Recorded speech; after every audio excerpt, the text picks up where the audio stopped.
First ever factory outlet Mukunda jewelleries, Kukatpally, Khammam, Kothapet, Somajiguda, Hanumakonda and Suchitra.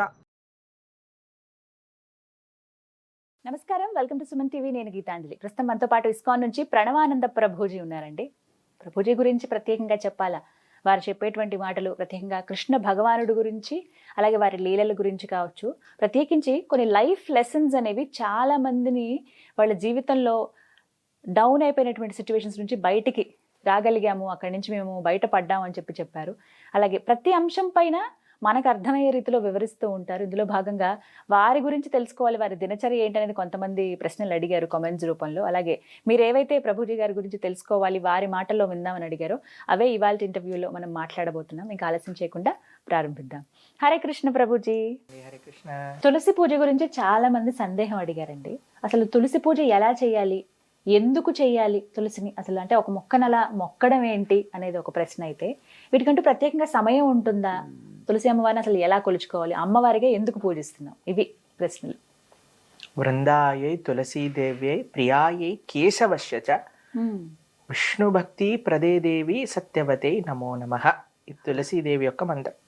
బృందాయై తులసీదేవ్యై, Brindavanam అంటేనే తులసీవనం. బృందావనంలో అన్నీ కూడా శ్రీకృష్ణ భగవానుడి యొక్క లీలలన్నీ కూడా తులసీదేవి డైరెక్టర్. రాధాకృష్ణుల సినిమా అనుకుంటే తులసి మహారాణి డైరెక్టర్ అనమాట. అన్ని భగవంతుడికి ఏది కావాలన్నా ఏర్పాటు చేస్తే తులసి మహారాణి. బృందాయే తులసీదేవ్యై ప్రియాయే కేశవస్య చ విష్ణోర్ అత్యంత వల్లభ. చాలా చాలా డియర్ భగవంతుడికి తులసీదేవి అని అంటే. అందుకే మనం చూడండి, ఏ ద్రవ్యం పైన భగవంతుడికి నివేదన చేసే ప్రతి ద్రవ్యం పైన తులసి పెడతాం. మన నైవేద్యంలో మనం ఎన్నోసార్లు చెప్పుకున్నాం, నీటితో సహా ప్రతి నైవేద్యం పైన తులసి పెట్టి మాత్రమే మనం నివేదన చేస్తాం. అభిషేక ద్రవ్యములలో కూడా తులసి వేస్తాం. తులసితో ప్రక్షణ చేసుకొని దాని తర్వాత స్వామికి నివేదన చేస్తాం అన్నమాట. ప్రియాయే కేశవశ్య చ విష్ణు భక్తి ప్రదే దేవి. భగవంతుడి యొక్క భక్తిని ఇచ్చే దేవి ఆవిడ. తులసీదేవి భక్తిదేవి బృందే మహారాణి అని అంటారు. కాబట్టి భగవంతుడి యొక్క భక్తి కావాలి అని అంటే ఆశ్రయించవలసింది తులసీదేవి. చాలా మంది ఏమనుకుంటారు తెలుసా అండి, కేవలం ఆడవాళ్ళు తులసి పూజ చేయాలనుకుంటారు. నేను ఇది విన్నాను ప్రభుజీ, నిజం అసలు అది. ఇంట్లలో అందరూ ఆడవాళ్లే కదండి. తులసీదేవికి వెళ్ళి దీపం పెట్టేస్తారు, ప్రదక్షిణ చేసేస్తారు, నీళ్లు పోస్తారు. మావాడు అనుకుంటారు నేను ఎందుకు వెళ్ళాలి, నీకు భక్తి వద్దా? భగవంతుడి భక్తి కావాలి కదా. ఎవరెవరికి భగవద్భక్తి కావాలంటే వాళ్ళందరూ తులసి మహారాణి ఆరాధన చేయవలసింది. మీకు ఒక విషయం చెప్తాను. మీరు గోవర్ధనిక విలేజ్ వచ్చారు కదా, ఇస్కాన్ గుడిలో ప్రతిరోజు ప్రొద్దున సాయంత్రం 2 పూట్ల తులసి ఆరాధన ఉంటుంది. అందరూ చేయవలసినదే. సన్యాసులు, బ్రహ్మచారులు, గృహస్థులు, పిల్లలు, గురుకుల పిల్లలు అందరూ తులసి ఆరాధన చేస్తారు. మీరు మందిరంలో చూసారనుకోండి, ఒక దగ్గర ఆశ్రమ వాసులకి తులసి దేవి యొక్క ఆరాధన ఉంటుంది, ఒక దగ్గర స్త్రీలకి ఉంటుంది, ఒక దగ్గర పిల్లలకి, ఇంకొక దగ్గర గృహస్థులకి. అందరూ తులసి ఆరాధన చేస్తారు, అందరూ తులసి ప్రదక్షిణ చేస్తారు, అందరూ తులసి యొక్క కోటకి నీళ్లు పోస్తారు. తులసి ఆరాధన చాలా ముఖ్యం. ఏ ఆశ్రమంలో ఉన్న స్త్రీ పురుష భేదమే లేదు, అందరూ తులసిదేవి యొక్క ఆరాధన చేయవలసినదే. చాలా సింపుల్ గా ఏం చెయ్యాలి ప్రభుజీ అని అనుకోండి, జస్ట్ మీరు కొద్దిగా నీళ్లు పోయండి. రోజు ఒక ఉద్ధరినితో నీళ్లు పోసేసి 4 ప్రదక్షిణలు చేసేసి దీపాన్ని తులసి మహారాణి దగ్గర పెట్టుకొని ప్రణామం చేసుకొని ఈ శ్లోకం బృందాయే తులసీదేవ్యై ప్రియాయే కేశవశ్య చ విష్ణు భక్తి ప్రదే దేవి సత్యవతే నమో నమః ఈ శ్లోకాన్ని చెప్పి ప్రణామం చేసుకోండి. ఇది బేసిక్ గా కనీసం ఇంతైనా చేయగలిగితే ప్రతిరోజు నియమంగా ప్రొద్దున కానీ సాయంత్రం కానీ చాలా భగవంతుడి యొక్క అనుగ్రహం అనేది వస్తుంది. ఎందుకంటే ప్రతి ఇంట్లోనూ తులసి మొక్క చూస్తాం ఖచ్చితంగా. ఇంకో ప్రశ్న ఏం అడుగుతారంటే, చాలా సార్లు పూజ చేసుకునే తులసిని తెంపచ్చా అంటారు. చాలా మందికి ఉన్నటువంటి ప్రశ్న, సందేహం ఇది. అయితే మీరు చూడండి,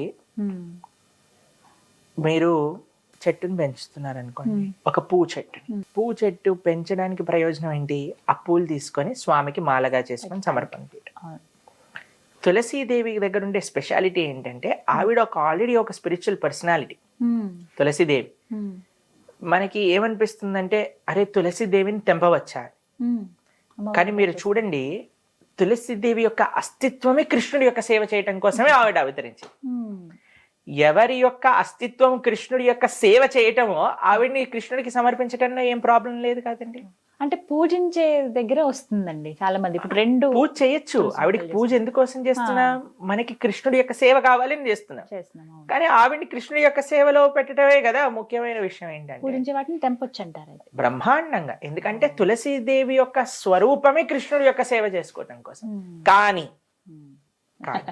ఆ సెంటిమెంట్ మన దగ్గర ఉంది కాబట్టి ఓ రెండు తులసి చెట్లు పెట్టుకోవచ్చు.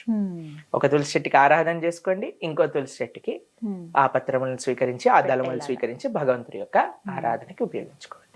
రెండే విషయాలు మనం జాగ్రత్తగా ఉండాలి. ఒకటి, మన గోళ్ళు తలకూడదు.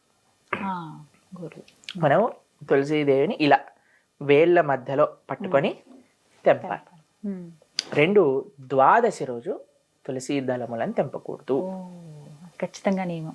ఇదొక్కటి గుర్తుపెట్టుకోవాలి. ఇంకా మంగళవారమా శుక్రవారమా ఇవన్నీ పక్కన పెట్టండి. ద్వాదశి రోజు మాత్రమే తెంపకూడదు. కారణం ఏమన్నా? ఎందుకంటే తులసీదేవి కూడా ఏకాదశి వ్రతం చేస్తుంది అని అంటారనమాట. ఏకాదశి వ్రతం చేసి ద్వాదశి పారాయణ, శాస్త్రం వాక్యం ద్వాదశి రోజు ఇది చేయకూడదు అని అంటారు. మీకు ఇంకో విషయం తెలిసిన, తులసి పత్రములను స్వీకరించేటప్పుడు తప్పకుండా చెప్పాల్సిన ఒక మంత్రం ఉంటుంది, ఒక శ్లోకం ఉంటుంది. ఇది చెప్పి మాత్రమే తులసి పత్రములను తెంపవలే. అంటే ఒక అనుమతి లాగా. ఆ శ్లోకం మేము ఇప్పుడు చెప్తాం, మీరు కూడా స్క్రీన్ పైన వేద్దురు గాని అప్పుడు వాళ్ళకి, మన ఎవరైతే వింటున్నారో వాళ్ళకు కూడా తెలుస్తుంది. చాలా మందికి తెలియదండి.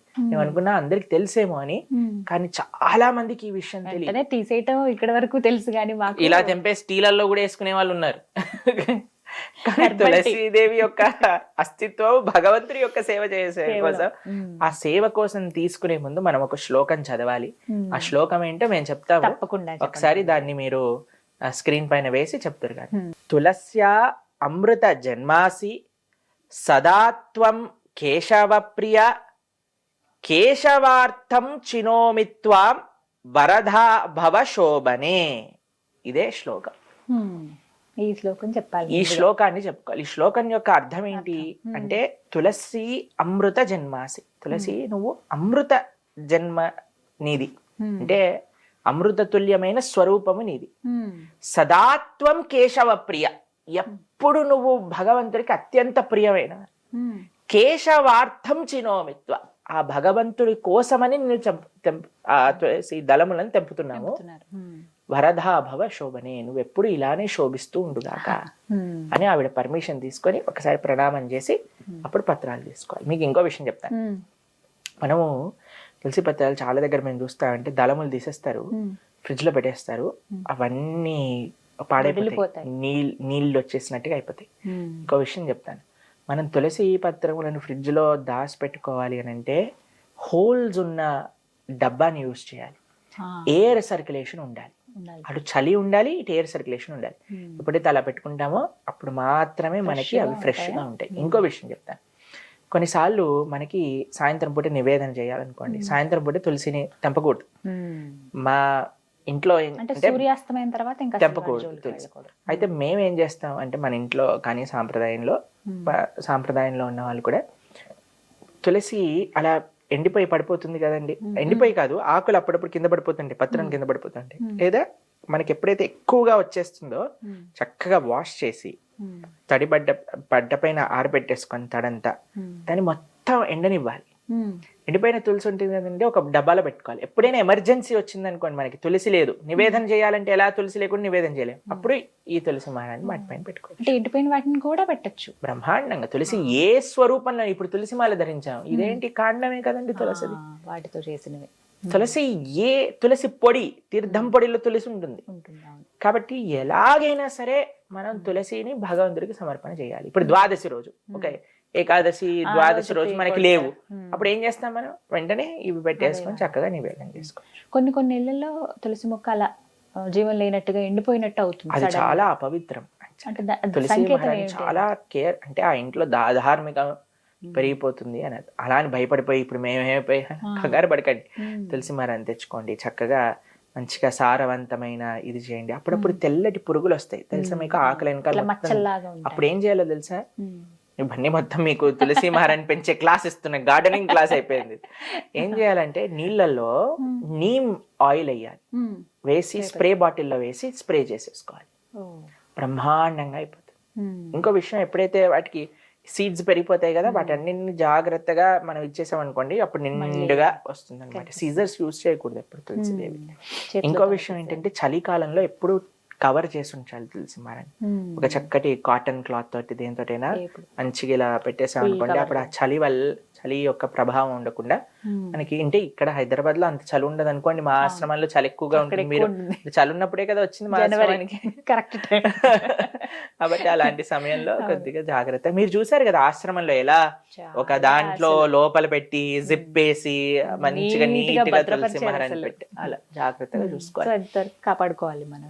ఇంకో విశేషం ఏంటంటే తులసీదేవి యొక్క ఆరాధనలో 8 నామములు విశేషమైనవి అని మొన్నే మేము శాస్త్రాధ్యయనలో చదివామన్నమాట. ఆ 8 నామాలు కూడా మేము చెప్తాం. తులసి అమ్మవారిని పూజించుకునేటప్పుడు 8 నామాలు ముఖ్యంగా ఉంటాయండి. అవి మనం స్మరించుకుంటూ అవి పఠించుకుంటూ అమ్మవారిని కొలుచుకోవచ్చట. ఆ నామాలు ఏమిటో ప్రభుజీ చెప్తారు, విందాం. బృందావని వృంద, విశ్వపూజిత పుష్పసర, నందిని కృష్ణజీవని, విశ్వపావని తులసి. ఇవి 8 నామాలు. ఈ 8 నామాలతో ఈ 8 నామములు అనుకుంటూ తులసీదేవి దగ్గర పుష్పాలు మనం సమర్పణ చేస్తే తులసీదేవి యొక్క కృప చాలా బాగుంటుంది అని. చివరి సందేహం, కృష్ణ తులసి అని చెప్పి అలాగే ఇంకొక రామ తులసి అని, లక్ష్మీ తులసి అని ఉంటుంది. అన్ని రకాలు ఏ తులసి అయినా మంచిది, పర్వాలేదు, మంచిది. ఏదైనా సరే మనకు అందుబాటులో. ఒకవేళ ఏమైనా ఇబ్బంది అవుతుంది అన్నప్పుడు వెంటనే ఇంకొకటి తెచ్చుకుని పెంచుకోవడం మంచిది. కానీ తులసి నీరు తప్పకుండా ప్రతిరోజు పోయేవాలి. ప్రతిరోజు ఏదో గార్డెనర్ వచ్చి వెళ్ళటం కాదండి. తులసి మహారాణి సాక్షాత్తుగా కృష్ణ భార్య. మనము కార్తీక మాసంలో కైశిక ద్వాదశి, క్షీరాబ్ది ద్వాదశి రోజు తులసి శాలిగ్రామ వివాహం చేస్తాం. కాబట్టి చాలా ప్రేమతో చూడాలి. ఇప్పుడు చాలా మటుకు ఇళ్లలో మేము చూస్తుంటాం తులసి ఆరాధన.